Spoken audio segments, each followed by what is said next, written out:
तुझी कोणती चूक महागात पडते माहितीये? तुझं हे अपेक्षांचं ओझं. आता तू म्हणशील कोणत्या अपेक्षा? सांगतो. सगळं काही उलगडून सांगतो. शांतपणे ऐक फक्त. खरं सांगू का? तू दिवस पुढे ढकलतोस, पण तू आयुष्यच जगत नाहीस. म्हणजे उद्या पाऊस पडेल का? हे तू सांगू शकतोस का?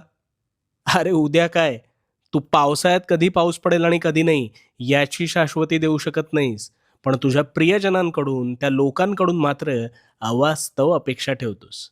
म्हणजे एखाद्याने काय खावं, त्याने काय बोलावं, कसं वागावं, त्याने काय मागावं, त्याने काय मागू नये, असे निष्फळ, निष्कारण असंख्य प्रश्न तुझ्या डोक्यात सतत भांबावत असतात. अरे कशासाठी? ह्याने वेळ आहे ना, हा वेळ तुझा खर्ची होणार आहे आणि समोरील व्यक्तीला काडी मात्र काही फरक पडणार नाही. सापशिडीचा खेळ खेळताना ज्यावेळी तू फासे